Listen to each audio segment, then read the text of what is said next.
기도합니다. 오늘도 우리를 만드신 창조주 하나님을 기억하게 하시고 또 우리를 구원하신 그 구원의 하나님을 생각하게 하시어 오늘도 늦은 밤이지만 하나님께 나와 하나님을 경외하며 우리 인생 가운데 만나는 여러 가지 어려움과 시련과 또 갈등을 두고 함께 하나님께 기도할 수 있는 복된 시간을 허락해 주심을 감사드립니다.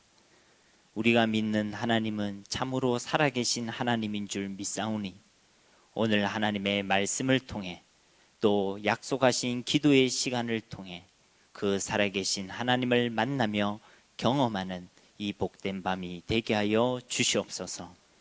이 시간도 하나님의 말씀을 드리려 합니다.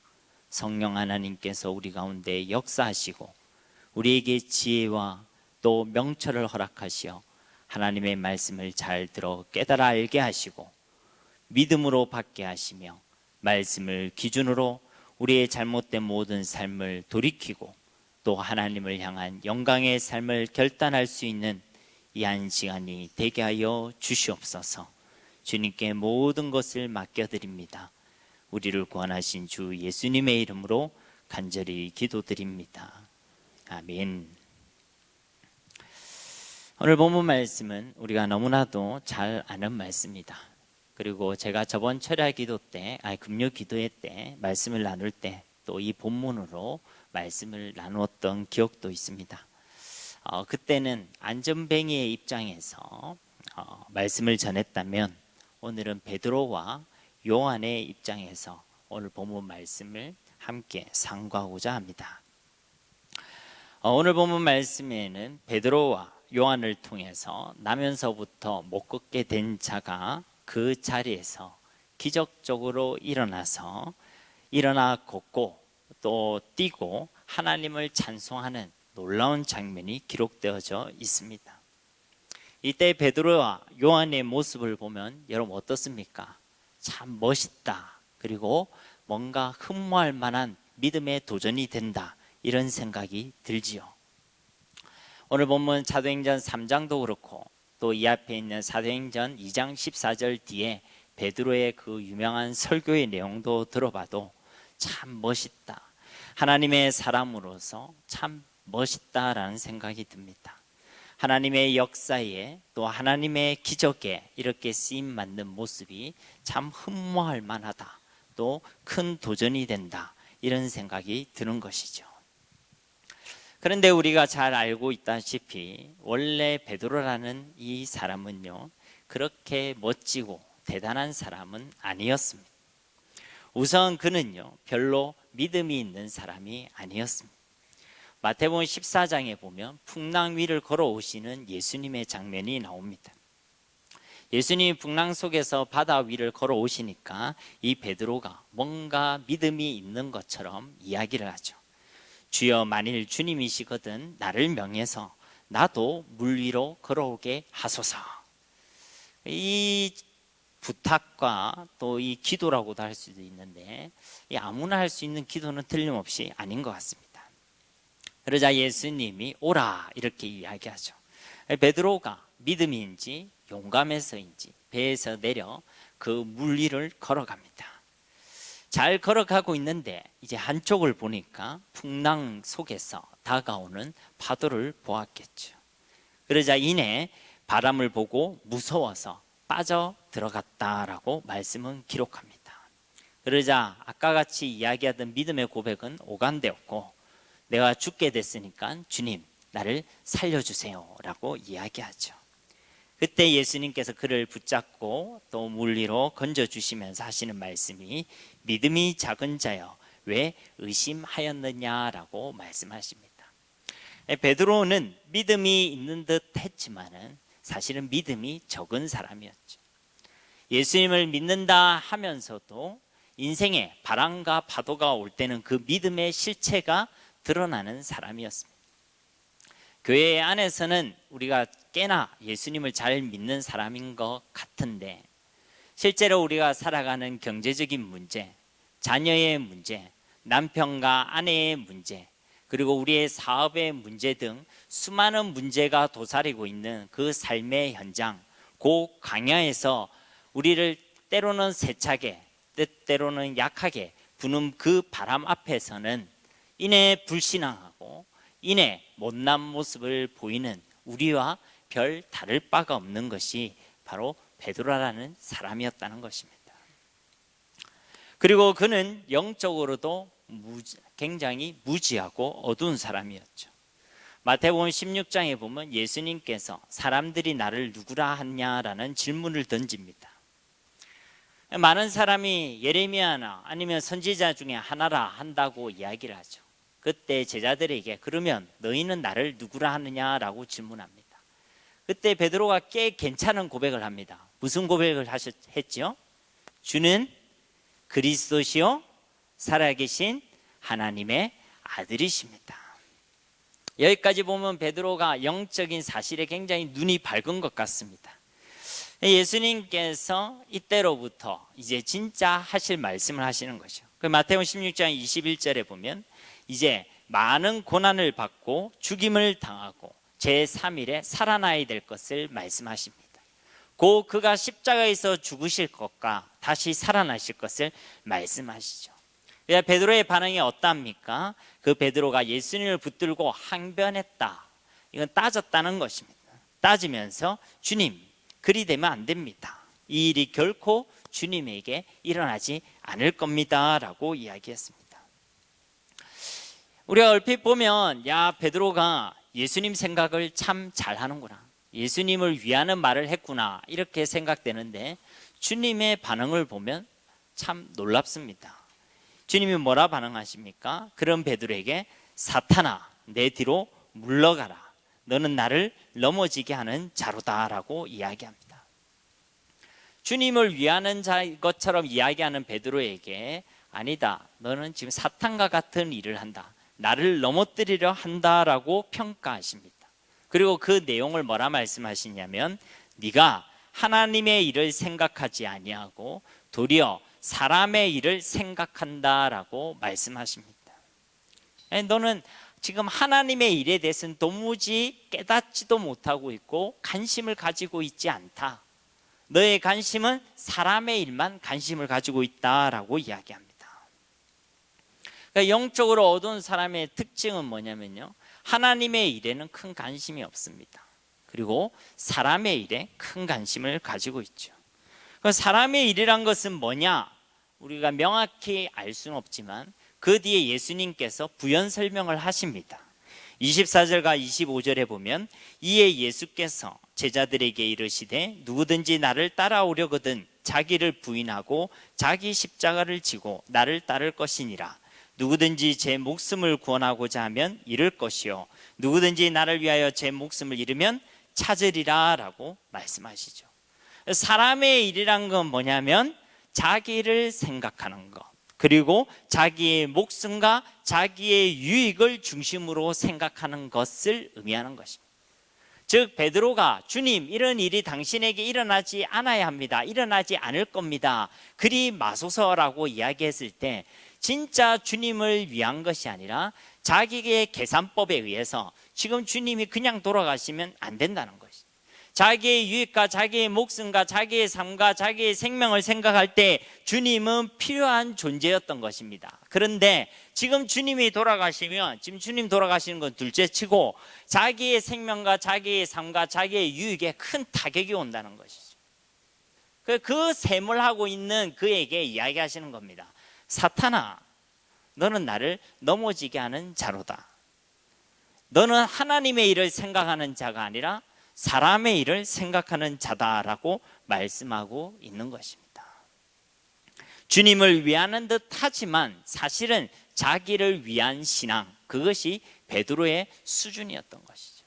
우리도 이런 함정에 빠질 수 있습니다. 말로는 먼저 그 나라와 그 의를 구한다라고 하면서 사실 내 마음의 실속은 그 다음 구절에 있는 것이죠. 그리하면 이 모든 것을 너에게 더하여 주시리라. 여러분의 마음의 중심은 어디에 있습니까? 진짜 하나님의 나라와 하나님의 의를 구하는데 여러분의 마음의 중심이 있습니까? 아니면 이 모든 것을 더하여 주시겠다라는 그 실속을 챙기기 위하여 앞에 것을 우리가 차용하고 있습니까? 이 베드로에 대해서 예수님은 어떻게 보면 굉장히 냉정하게 평가하고 계시는 것이죠. 사탄아, 너는 사람의 일을 생각하는도다. 영적으로는 사실 굉장히 무지했다는 것이죠. 하나님의 나라에 대해서, 하나님의 의에 대해서, 하나님의 소원에 대해서는 사실 큰 관심을 두지 않고 있다는 것입니다. 또 베드로는 우리가 잘 알다시피 예수님을 배신하고 배반했던 사람입니다. 마태복음 26장 33절에 보면요, 베드로가 대답하여 이르되 모두 주님을 버릴지라도 나는 결코 주님을 버리지 않겠습니다 라고 고백했죠. 다른 사람 다 주님을 떠나가도 나만큼은, 나는 절대 주님을 배신하지 않겠습니다 라고 이야기했던 사람입니다. 그러나 우리는 그 내용의 결과를 잘 알죠. 그는 3번이나 주님을 부인하고 배신했습니다. 그래도 베드로가 의리가 있었습니다. 다른 제자들은 다 뿔뿔이 흩어졌는데 이 베드로는 의리가 있었는지 아니면 마지막까지 그래도 뭐가 있을 거라고 기대를 했는지 모르겠지만 그 주님이 신문받고 끌려가는 것을 따라갔죠. 잘 따라가는데 그 문 앞에서 한 여종이 그에게 이야기합니다. 당신은 예수님과 함께 갈릴리에 있던 사람이 아닙니까? 라고 이야기하자 성경이 뭐라고 얘기하냐면 베드로가 모든 사람 앞에서 그 예수님을 부인했다. 네가 무슨 말을 하는지 나는 알지 못한다라고 이야기하죠. 모든 사람 앞에서 예수님을 부인했습니다. 그리고 이제 문 앞에 딱 가니까 또 다른 요정이 그에게 말했죠. 이 사람은 나사렛 예수와 함께 있었던 사람입니다 라고 다른 사람에게 얘기하니까 이제 베드로가 뭐라 얘기하냐면 맹세하고 또 부인하여 나는 그 사람을 도무지 알지 못한다라고 얘기했습니다. 앞에 부인할 때 모든 사람 앞에서 예수님을 부인했고요. 두 번째는 맹세까지 하면서 예수님을 부인했습니다. 세 번째는 이제 곁에 있던 사람이 베드로를 딱 알아보죠. 너는 진실로 그 사람과 한 무리다. 우리 개역개정에는 한 도당이다 라고 이야기하고 그 증거로 네 말소리가 그것을 증거한다. 야, 네 말소리 들어보니까 갈릴리 사람이 틀림없다. 제가 신대원에 다닐 때 이 프리젠테이션을 할 때가 있었습니다. PPT를 소개하는데 그날따라 왠지 제가 학교가 서울에 있다 보니까 서울말로 PPT를 해야 되겠다 이런 생각이 들었습니다. 제가 그래도 군대 생활을 신병교육대 교관으로 생활을 했기 때문에 교관이란 거는 병사들한테 전투기술을 가르쳐주는 사람 아닙니까? 그죠? 나름 제가 표준어를 조금은 쓸 줄 알았습니다. 그래서 이제 제가 표준어를 써서 PPT를 해야 되겠다 이렇게 생각을 한 겁니다. 잘 했어요. 잘 했는데 어느 순간에 그 학생들이 웃더라고요. 왜 웃냐면 제가 동그라미를 뭐라고 얘기했냐면 동글레미라고 얘기했습니다. 그러니까 동그레미 하니까 그 학생들이 막 웃는 겁니다. 그래서 제가 실수했구나 라고 정정했는데 더 웃더라고요. 왜 제가 뭘 했냐면 동그레미가 아니죠. 동글베이. 그랬더니 이제 빵 터진 겁니다. 제가 아무리 표준을 써도 말투나 단어 쓰는 거 보면 경상도에서 왔구나 알 수 있겠죠. 그와 같이 이 베드로도 아무리 자기를 숨기려 했지만은 명백하게 갈릴리 사람이다, 똑같은 예수님과 같은 방언을 쓰는 사람이다 라는 것을 알 수 있었던 것입니다. 명백한 증거 앞에서도 마태복음 26장 74절에 보면 이제 이 베드로가 뭐라 부인하냐면 이제 아예 예수님을 저주하며 맹세하며 예수님을 부인하죠. 나는 그 사람을 도무지 알지 못한다. 나 예수 믿는 사람 아니다 라고 이야기하고 있는 것입니다. 모든 사람 앞에서 맹세하며 이제는 아예 예수님을 욕하면서까지 예수님을 격렬히 부인했던 사람이 바로 베드로였다는 것입니다.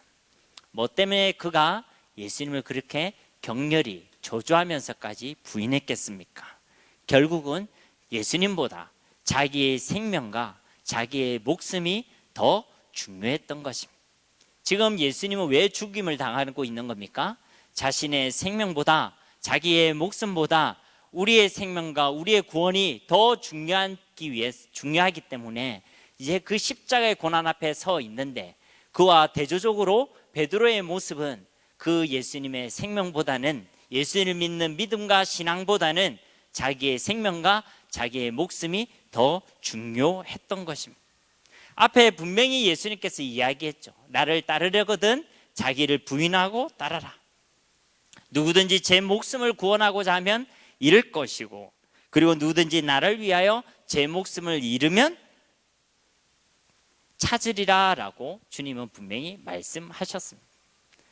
분명한 말씀으로 이미 베드로가 무엇에 약한지 다 알고 진단과 답을 다 주셨음에도 불구하고 그는 끝까지 결국은 자기의 생명 앞에, 자기의 목숨 앞에 주님을 부인했던 것입니다. 우리가 하나님을 경외하고 하나님을 사랑한다는 것은 주님이 우리에게 명하신 그 계명의 말씀대로 내 마음과 뜻과 힘을 다하여 주 너희 하나님을 사랑하라. 이것이 크고 첫째 되는 계명이다. 우리가 예수님을 믿는다는 것은 그냥 대충 예수님을 믿는 것이 아닙니다. 우리의 생명보다, 우리의 목숨보다 더 귀한 것으로 예수님을 고백하고 그를 믿는 것이 우리가 예수님을 믿는 참된 믿음인 줄로 믿습니다. 그렇지만 이 베드로는 자기의 목숨 앞에, 생명의 위협 앞에서는 결국은 예수님을 배신하고 믿음을 배신하고 신앙을 버렸던 것입니다. 앞으로도 이런 핍박의 시대는 반드시 올 겁니다. 여러분이 상상을 해보세요. 여러분 앞에 칼날이 겨누져 있습니다. 여러분 콧구멍에다가 고춧가루를 탄 물을 들여 부을 수도 있습니다. 여러분의 손톱을 빼고 그게 칼로 콕콕콕 찌를 수도 있습니다. 어떠한 핍박과 환난이 다가올지 모르겠습니다. 예수님을 믿는다고 하면 여러분의 전 재산을 몰수당할 수도 있습니다.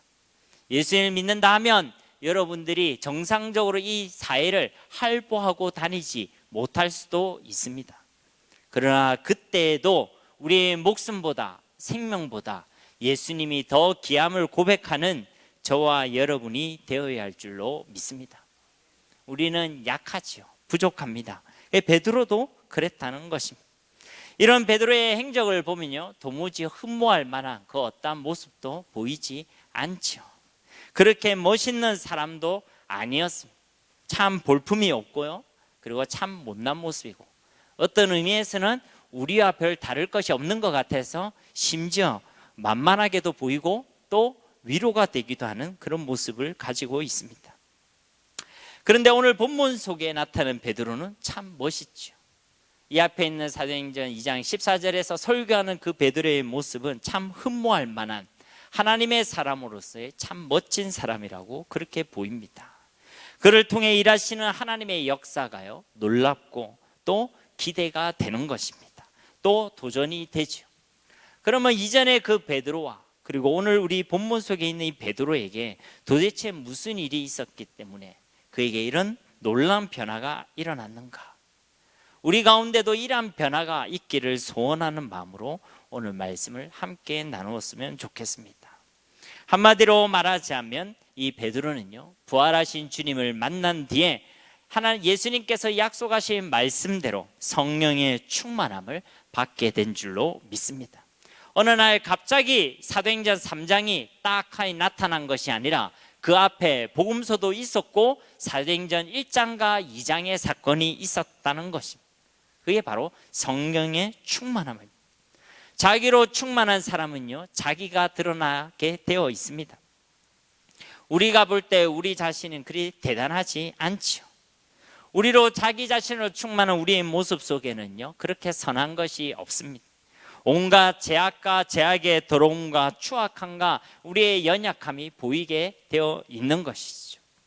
예수님을 극렬히 부인했던 그 베드로의 모습처럼 하나님의 일이 아니라 사람의 일과 자기의 유익만 생각했던 그 연약한 베드로의 모습처럼 온전한 믿음이 아니라 믿음이 있는 듯 하면서도 문제와 현실 속에서 바람이 불며 인해 넘어지는 그러한 모습들이 우리 가운데 있다는 것입니다.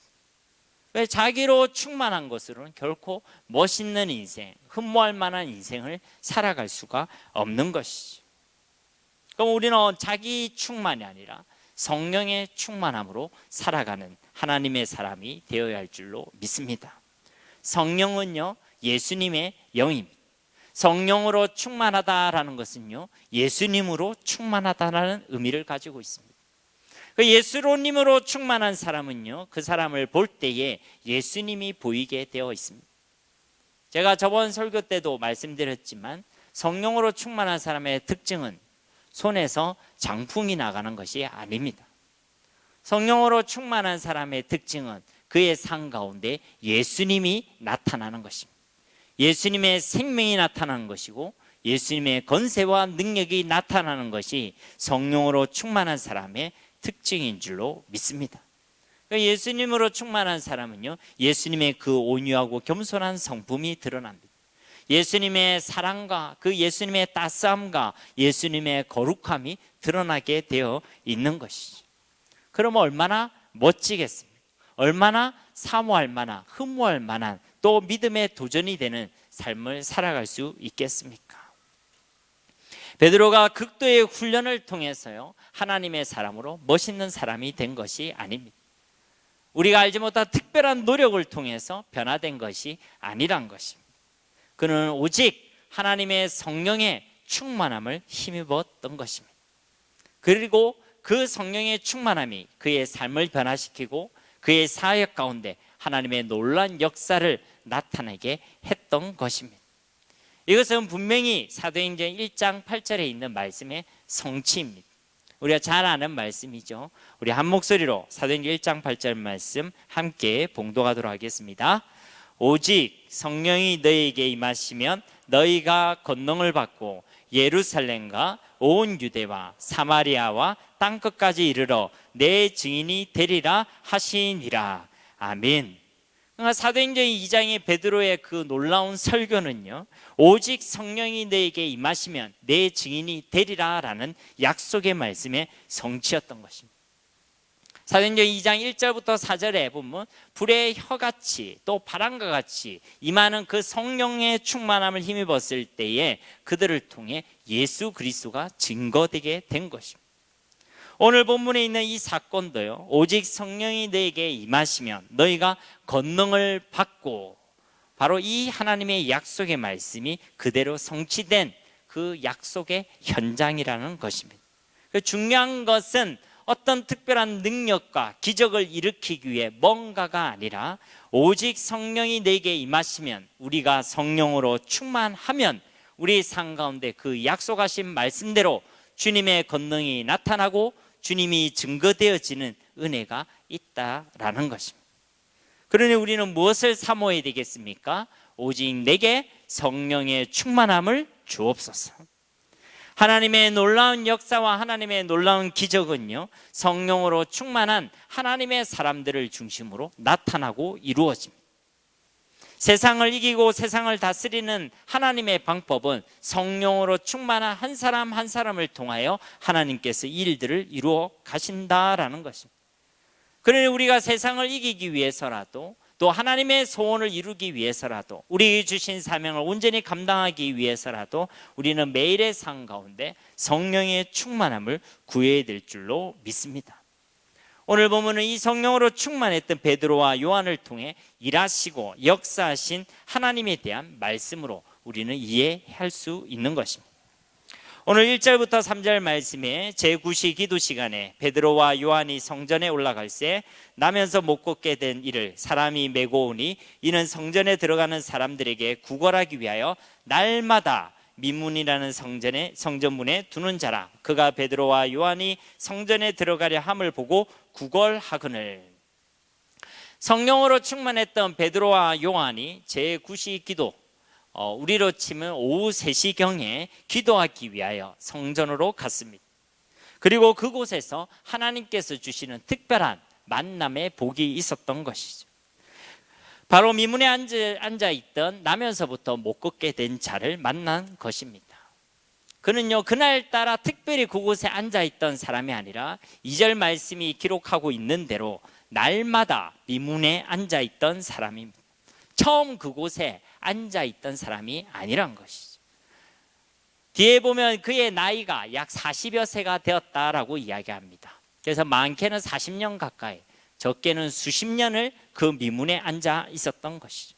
미문은 성전으로 출입하기에 여러 문들 중에 가장 아름다운 문이었습니다. 그래서 많은 사람들이 즐겨 찾는 문이었죠. 많은 사람이 그곳을 들어갔다 나왔고, 그 중에 베드로와 요한도 이 미문이란 곳을 그 전에도 여러 번 왔다 갔다 했을 것입니다. 그때마다 아마 이 안전뱅이를 보았겠죠. 그곳에 앉아있는 나면서부터 못 걷게 된 자를 보았을 것입니다. 그런데 이날, 오늘 이 사도행전 3장에 기록된 이날과 이 만남과 이 시간은 그들이 수많은 시간들 속에 그를 보고 그를 경험하고 그를 만났겠지만은 그것과는 다른 특별한 만남과 특별한 시간, 그리고 특별한 날이 되었습니다.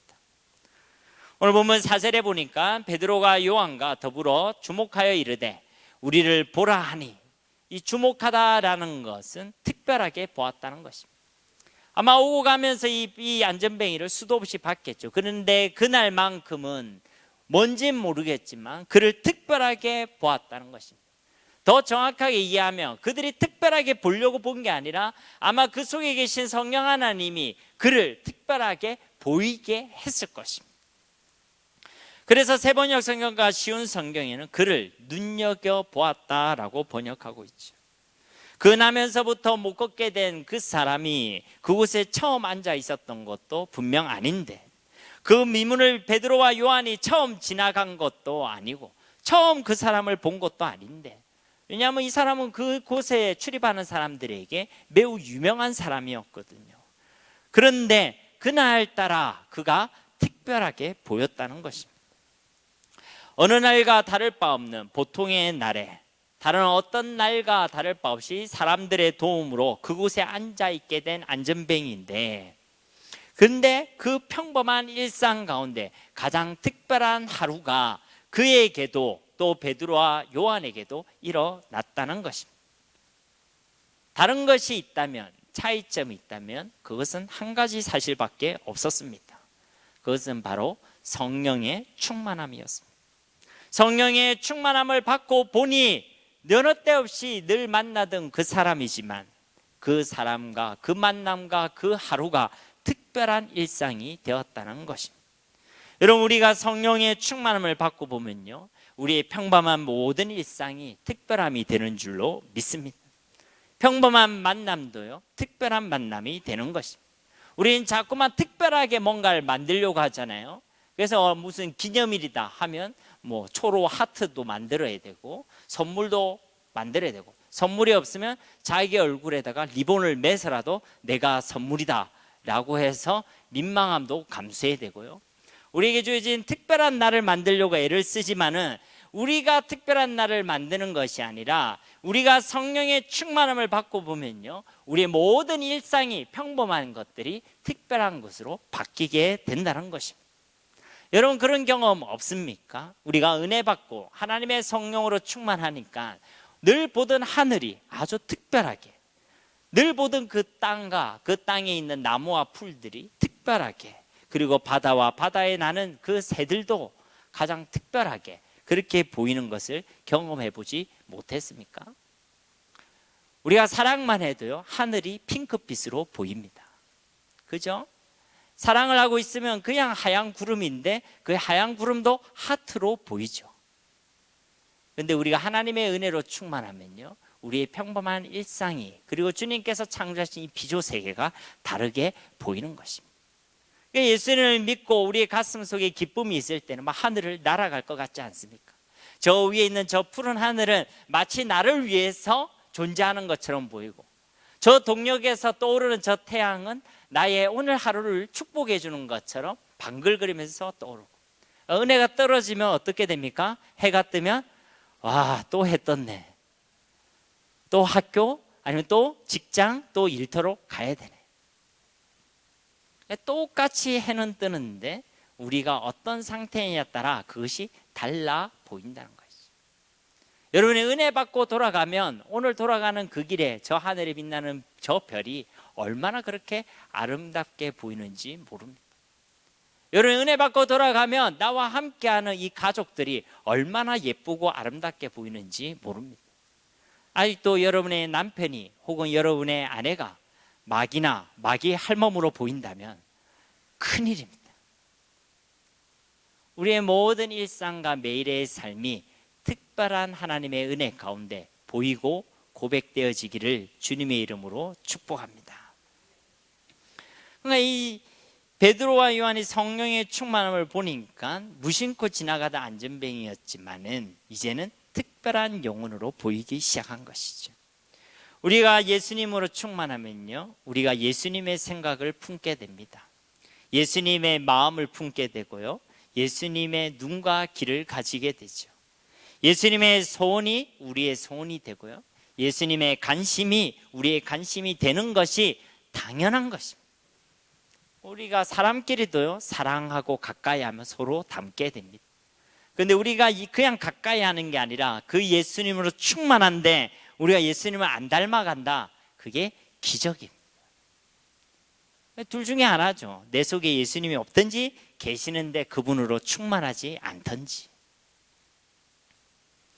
우리가 성령으로 충만하면 예수님을 닮아가기 때문에 우리의 관심도 주님의 관심이 있는 곳에 우리의 관심이 있게 되어 있다는 것입니다. 주님의 관심, 주님의 꿈, 주님의 소원이 무엇이겠습니까? 바로 영혼을 사랑하고 그 영혼을 구원하는 것입니다. 성령으로 충만하면요, 그 공통적인 게 있습니다. 바로 하나님 주시는 꿈을 꾸게 된다는 것입니다. 하나님의 소원을 가지게 된다는 것입니다. 하나님의 소원을 가진다는 것은 하나님이 소원하시는 그 일을 우리도 간절하게 원하고 기대하고 또 그것을 꿈꾸게 된다라는 것입니다. 사람은요, 관심을 가지고 있는 대로, 소원을 가지고 있는 대로 이 세상을 보게 됩니다.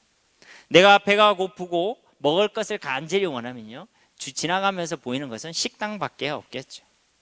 내가 갑자기 급하게 응아가 매렵다 하면요, 어디에 화장실이 있는가부터 생각하게 되는 것입니다. 내가 머리를 손질해야 된다라고 하면요, 어디에 미용실이 있고 샵이 있고 하는 것을 보게 되겠죠. 내가 이사를 해야 된다 하면 그때 따라 지나가는 데마다 공인중개사만 눈에 보이게 되는 것입니다. 저도 그래도 목사 아닙니까? 그죠? 제가 어디 가면 뭘 제일 먼저 찾겠습니까? 네? 십자가의 종탑이 어디 있는지를 항상 보게 됩니다. 저도 조금은 괜찮은 구석이 있습니다. 사람은요, 자기가 관심을 가지고 있는 대로, 자기가 진짜 원하는 대로 이 세상을 보게 되어 있는 것이죠. 만약에 여느 때와 다름없는 베드로와 요한이라면요, 미문에 앉아 이 영혼을 바라보고도요, 금과 은을 줘야 되나 말아야 되냐 이 정도만 고민했겠죠. 그냥 불쌍하구나라고 생각까지만 했겠죠. 그런데 이제는 완전히 다른 시각과 마음을 가지게 된 것입니다. 영혼을 바라볼 때에 주님의 마음과 주님의 소원으로 보니까 그 영혼이 평범하게 보이지 않게 된 것이죠. 영혼의 구원을 놓고 그가 바라볼 수 있는 힘을 가지게 된 것입니다. 이전에도 그에게는 목마름이 있었고 갈급함이 있었고, 이전에도 그의 영적인 상태는 하나님을 떠나 있는 죄악과 사망의 상태에 놓여져 있었습니다. 그런데 그때는 죽어가는 영혼이 있어도 보이지 않았습니다. 그들의 신음소리가 있어도 그 영적인 신음소리를 듣지 못했던 것입니다. 우리가 성령으로 충만해야 될 이유는요, 바로 이것을 보고 들을 수 있는 주님의 눈과 귀를 가지기 위해서 우리는 성령으로 충만해야 될 줄로 믿습니다. 우리가 하나님의 은혜로 하나님의 성령으로 충만해야지만 우리 가운데 죽어가는 영혼들이 보이게 되고 그들의 신음소리를 들을 수 있습니다. 여러분은 하루에 살아가면서 수많은 사람들을 만나겠죠. 그들의 영혼 속에 예수 그리스도의 생명이 없다면 그들에게 복음이 필요한 것이, 그들이 죽어가고 있다는 것이, 그들이 영적으로 고통당하고 있다는 그 신음소리가 보이고 들리고 그렇게 있습니까? 베드로는 몇 번이나 보았던 미문의 안전뱅이였지만은 그날은 특별하게 그를 볼 수 있었던 것은 바로 그가 성령으로 충만했기 때문에 그런 것입니다. 그래서 그 영혼을 볼 수 있었고 그 영혼에게 주가 필요하다는 것을 알 수가 있었던 것이죠. 어떤 사람은 그렇게 얘기합니다. 제 주변에는 전도할 사람이 없습니다. 전도할 사람이 안 보입니다. 이렇게 이야기하는 경우가 있습니다. 여러분, 정말 전도할 사람이 없을까요? 여러분만 보면 전도 복음을 받아야 될 사람들이 잘 숨어 있는 것일까요? 그렇지 않습니다. 우리의 눈이 어두워서 그들을 보지 못하고 또 안 보고 있는 것입니다.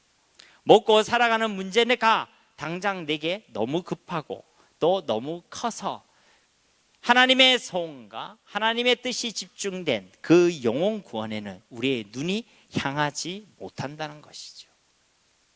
우리의 관심이 정말로 영혼 구원에 있고 먼저 그의 나라와 그의 일을 구하는 곳에 있다면요, 보이게 되어 있습니다. 우리의 소원이 진짜 어디에 있느냐에 따라서 우리의 보이는 것이 달라지는 것이죠. 우리가 가는 곳마다 돈에 관련된 것만 보인다면 우리의 소원은요, 돈이란 것입니다. 결혼 정년기에 가는 곳마다 남자가 보이고 여자가 보인다. 결혼이 마음의 소원이란 것이죠.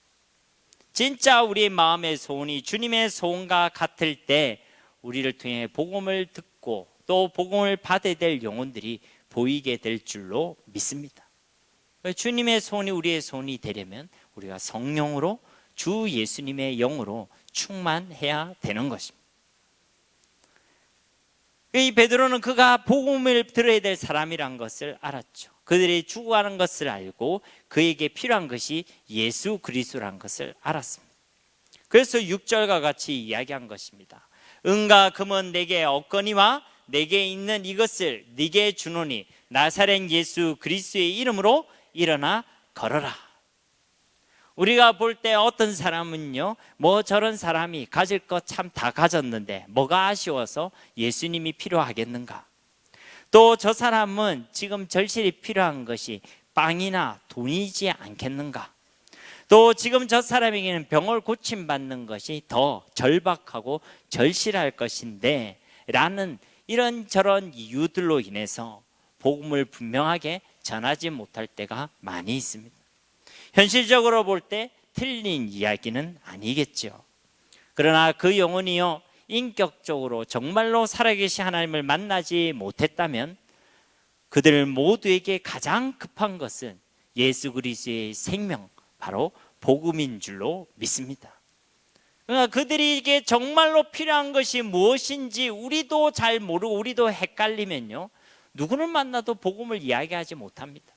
다른 것이 더 있어야 되지 않을까? 복음이 필요할까? 갈등이 생기기 때문에 그런 것입니다. 그러니까 우리가 영혼을 볼 때에 무엇이 되냐? 그들에게 정말로 필요한 것이 예수 그리스도의 복음이란 것이 보여야 되겠죠. 그러려면 그들의 상태가 정말로 그들의 가지고 있는 문제가 무엇인지가 바르게 진단되어야 하는 것입니다. 그 최소한 그 사람의 문제가 금과 은의 문제가 아니고 그들의 문제가 하나님을 떠난 영적인 문제고 죄와 사망의 문제고 사탄의 문제라는 것을 우리가 정확히 안다면, 이들에게 필요한 것은 은과 금도 떡도 빵도 아니라 바로 예수 그리스도의 복음이구나라는 확신을 가질 수 있다는 것입니다. 그러니까 우리가 이 복음에 대한 확신이 없으면요, 우리는 이 복음을 증거하지 못합니다. 장사를 하려고 해도 내가 가지고 있는 이 기술이, 내가 가지고 있는 이 상품이 제일이다라는 확신이 있어야 뭐가 될 거 아니겠습니까? 우리가 가지고 있는 복음은요, 세상에 가장 가치 있는 것인 줄로 믿습니다. 이 땅에 그 무엇이 있어서 죄의 문제를, 하나님을 떠난 영적인 사망의 문제를, 그리고 사탄의 권세를 깨뜨릴 그 무엇이 있겠습니까? 하나님께서 우리에게 주신 길과 진리와 생명은요, 오직 예수 그리스도밖에 없습니다. 우리가 여기에 대해 진짜를 가졌는데 진짜가 아닌 것처럼 갈등하거나 진짜를 가졌는데 가짜처럼 이야기하거나 그래서는 안 되겠죠. 진짜에 대한 확신이 우리 가운데 있어야 될 줄로 믿습니다. 적어도 베드로와 요한은요, 이 성령의 충만함을 통해 그가 가지고 있는 예수 그리스도의 이 복음, 그가 만났던 이 예수 그리스도가 참 진짜요 진리임을 분명하게 확신하고 있었던 것이죠. 그래서 은과 금은 아니지만 내게 있는 가장 가치 있는 것, 그리고 당신에게 진짜 필요한 것을 주겠다.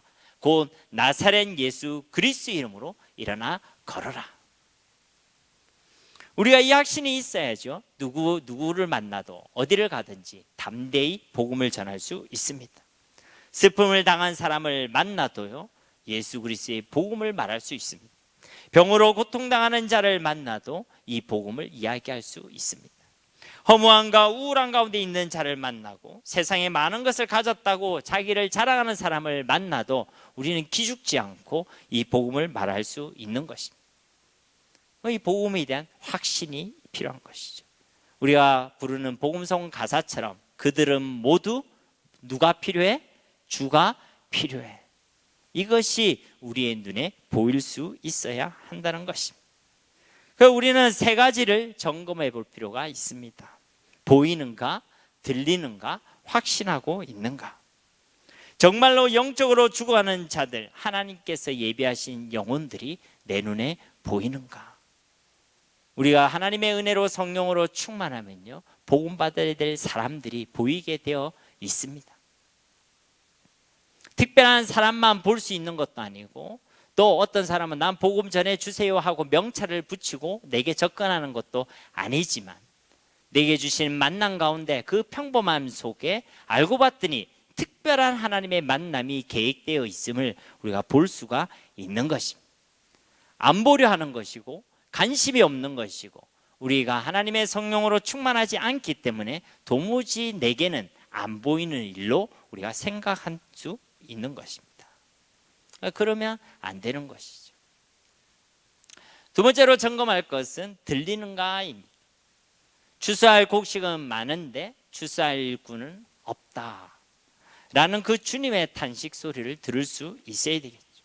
진짜 영혼을 구원하는 그 주님의 소원이 우리의 소원이 되어 있는가, 이런 얘기입니다.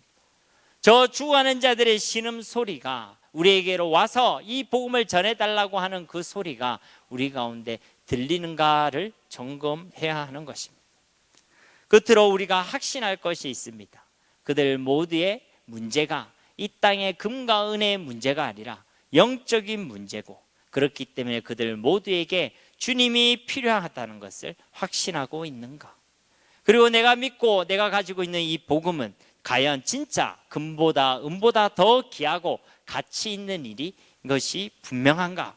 여기에 대한 확신이 있어야 되는 줄로 믿습니다. 만약 이 세 가지 질문에 우리가 예, 아멘으로 답하지 못한다면 오늘 이 밤에 우리는 하나님께 기도해야 될 것입니다.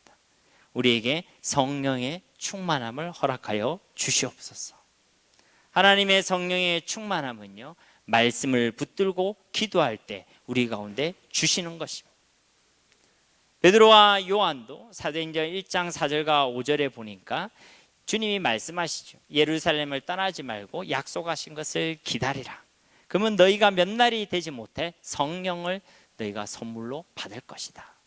그들이 1장 14절에 보니까 오로지 그 약속의 말씀을 붙들고 함께 기도했고, 2장 1절에 보니까 오순절 날의 이름에 그들이 다 같이 한 곳에 모여서 기도할 때에 하나님께서 성령의 충만함을 부어 주셨습니다. 오늘 이 밤이 이들이 만나고 경험했던 그 오순절 성령의 충만한 역사를 경험하는 밤이 되기를 주님의 이름으로 축복합니다. 우리도 기도했으면 좋겠어요. 주님, 이 밤에 우리를 성령으로 충만케 하옵소서. 예수님의 영으로 우리를 충만케 하옵소서.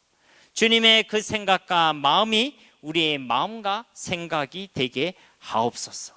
주님의 그 간신과 소원과 꿈이 우리의 간신과 소원과 꿈이 되게 하여 주옵소서.